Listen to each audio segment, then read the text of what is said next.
ngerasanya kalau peran protagonis ini agak berbeda dari peran-peran yang biasanya aku mainin kan. Jadi tantangannya sendiri buat aku adalah gimana caranya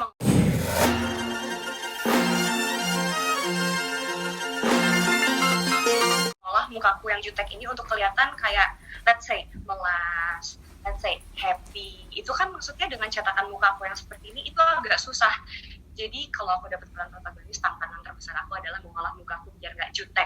Dan untuk layar lebar, sejauh ini sih aku pengen banget bisa main di layar lebar, tapi karena jujur aja kita masih mencari uang di tengah-tengah pandemi ini, jadi optional yang paling menarik buat kita untuk mencari uang, apalagi di masa-masa muda kayak gini, adalah stripping. Yeay, hidup stripping.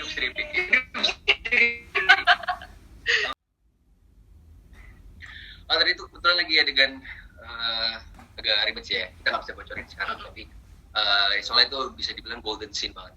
Jadi mungkin boleh banget. Jadi aku mau ralat sedikit ya. Kalau dari dulu tuh emang aku tetap peduli dan perhatian sama Nana, sampai sekarang pun juga aku masih gitu. Dan aku dendam ke keluarga Buana pun, terutama sama Pak Dewa, itu juga sudah dari awal seperti itu. Karena emang alasan kenapa aku ingin menjadi bodyguard di keluarga Buana itu karena aku kan menyamar jadi bodyguard, karena aku tuh ingin balas dendam.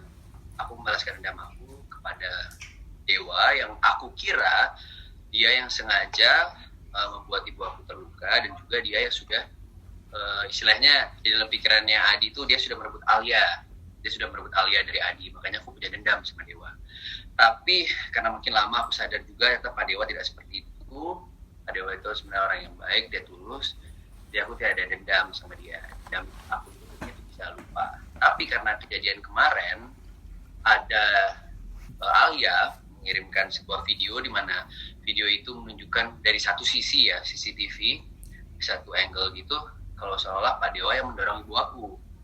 Jadi di situ amarah aku balik lagi, dendam aku balik lagi ke Adi yang awal gitu. Karena bayangin aja kalian situasi di mana kamu sudah mempertaruhkan nyawa kamu untuk seseorang ini dan untuk keluarga ini, tapi ternyata orang yang kamu lindungi ini ternyata dia yang membuat ibu kamu celaka gitu.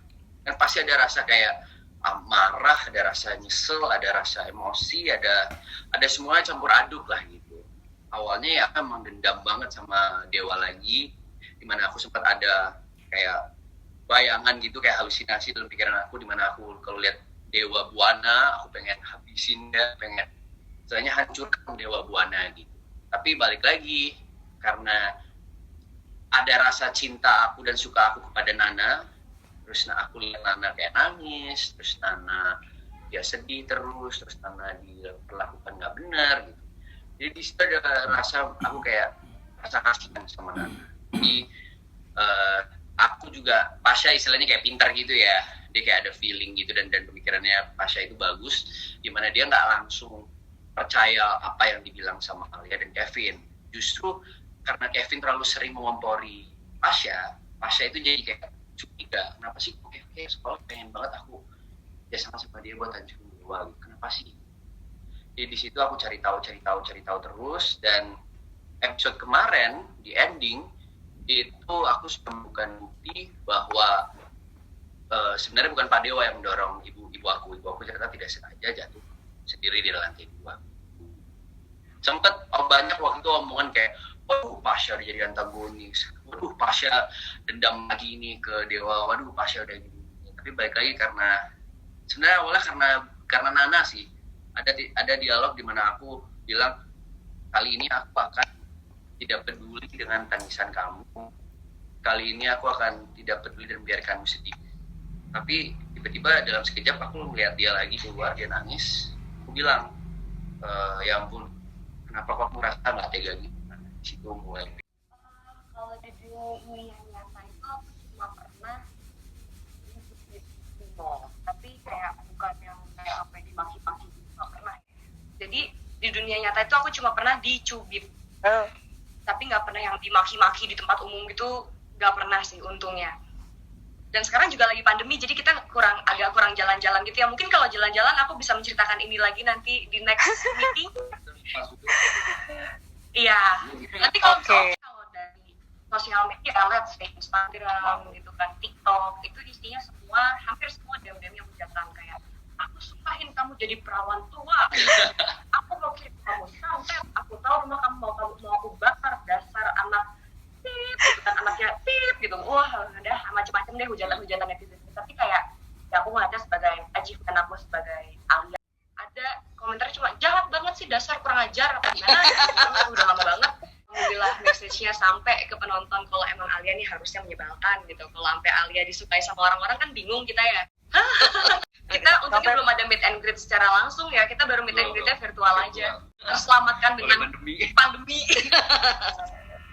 Enggak sih, menurut aku nggak ada efek positifnya. Aku lebih baik dilempar sendal daripada aku harus mengalami pandemi ini sejujurnya.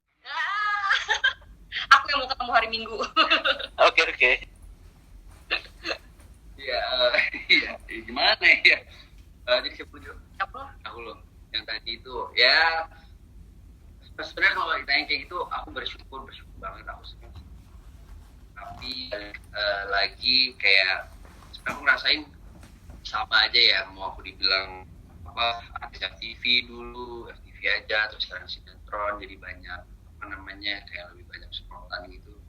Sebenarnya aku ngerasa sama-sama aja, aku tidak berubah, mungkin aku jadi sombong atau gimana, ngerasa lebih tinggi atau gimana, enggak, justru aku hanya berpikir kayak aku sekarang jadi di lebih banyak sorotan ke aku, itu benar, tapi yang aku rasakan itu tanggung jawab aku itu jauh lebih besar. Karena apa ya istilahnya kan aku memegang peran penting juga di judul ini, dengan tugas aku, dengan stamina aku, dengan kayak setiap hari syuting, jaga mood aku, kontrol mood biar selalu memberikan yang terbaik setiap hari. Dan pesan yang aku coba seperti itu bisa tercapai. Jadi sampai juga kayak aku di FTV, setiap dikasih peran apapun ya pasti aku berusaha untuk memakan peran itu, juga selalu memberikan yang terbaik sih. Jadi kalau dibilang aku lebih gimana di sinetron dibandingin FTV, enggak sih. Aku rasa aku yang dulu sama sekarang sama aja, hanya mungkin sekarang kayak bandit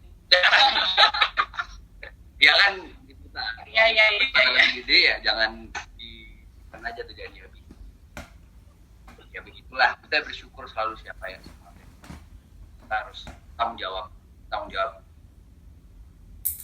Eropa dan dari aku, karena bagi waktu antara kuliah dan syuting adalah aku kuliahnya kuliah online. Jadi aku kuliah di BINUS Online Learning jurusan manajemen bisnis.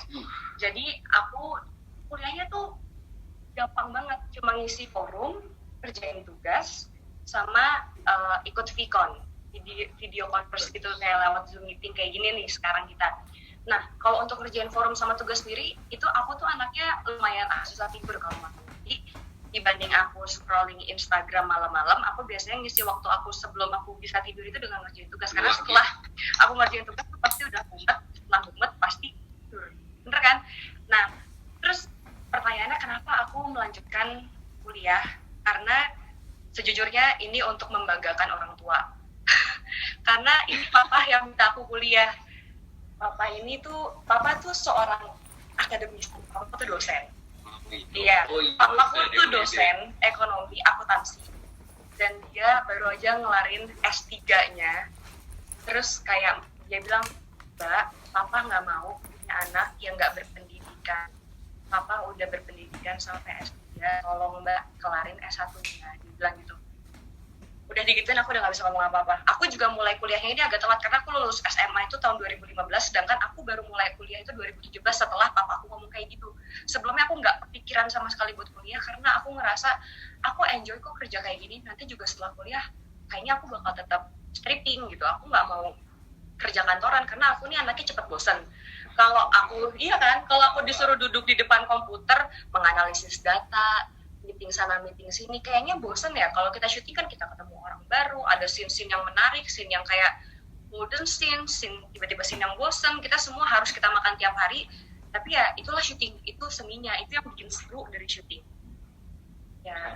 Sama seperti ya, nggak bisa kerja di depan laptop seharian, kerja jam 9 sampai jam 5 lah ya walaupun sekarang jam kerja kita dari jam 9 sampai jam 12 malam.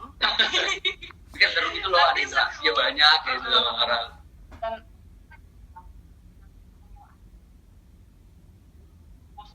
atau kayak yang di lapangan ya itu kurang kerasa karena kita sama bos tuh bisa ngobrol yang seru gitu, let's say sama impro, sama sutradara, itu kita bisa ngobrolnya kayak temen gitu. Ya walaupun ada batasan-batasan tertentu, cuma tetap beda sama ambience kalau kerja kantoran yang bos banget. Kalau di sini tuh ya Pasha banyak sih, apalagi Adi juga banyak sih. Kalau Alia, aku bantu Alia dulu mikir. Iya, boleh ya? Ya, boleh ya. Mungkin gigi. Bisa, iya. Gigi Dan pantang menyerah. Iya, gigi. Mengejar apa yang dia inginkan. Pantang menyerah. Ya, jangan. Contohnya tuh dengan kayak, enggak, orang kayak gini, jangan sampai aku kayak gini juga. Sisanya tuh kayak gitu. Tapi selain, nah, jadi yang bisa dicontoh dari Alia ini adalah gigih dan pantang menyerah kalau punya satu tujuan. Tapi selain dari gigi dan pantang menyerah adalah kalau ngeliat Alia tuh kayak, ya Allah Alia tuh gini banget ya, jangan sampai deh gue kayak gini gitu. Jadi lebih ke kalau bisa jangan dicontoh gitu. Buat gigi dan pantang menyerahnya Alia ini the best. Tapi aku rasa ya jujur ya Pak, karakter Pasha tuh kayak nyata kayaknya nggak ada deh orang sebaik Pasha. Oh, kita nggak tahu. Cuma dari apa yang dia korbankan itu kayak terlalu sakit sebenarnya buat Pasha. Hal yang paling simpel deh sebenarnya, dia tujuannya jadi dia mengganti nama, nyamar dari Adi menjadi Pasha aja itu sudah menyakitkan banget sebenarnya buat dia. Dia menyamar jadi bodyguard, terus dia harus tinggalin keluarganya, terus dia juga sudah nggak jadi menikah, sakit hati sama Alia, terus di mana dia juga suka sama seorang perempuan tapi perempuannya itu udah punya suami dan nggak bisa apa-apa, dan setiap hari dia hanya melihat kemesraan mereka, keuangan mereka, ya kan, harus menahan rasa ingin memiliki itu. Terus dia juga, Pasha juga tidak kasar terhadap perempuan. Ingat nggak di mana Salsa diculik, terus Pasha nggak mau mukul perempuan itu untuk menyakiti perempuan. Terus apalagi ya, terus sayang banget sama ibunya. Kalau dari sudut pandang aku ngeliat Pasha ini orangnya loving banget. Yang dia bisa kasih itu cuma perasaan sayang dan care. Jadi aku ngeliat Pasha dari bagaimana dia nge-treat ibunya, bagaimana dia nge-treat anakku yang bukan anak dia, tapi dia anggapnya tuh kayak ini anak gue juga gitu. Padahal gak ada hubungannya si Pasha atau Adi ini sama si Salsa. Tapi dia begitu menyayangi Salsa sampai-sampai bisa dibilang Adi nih jauh lebih sayang sama Salsa daripada Alia yang ibu kandungnya.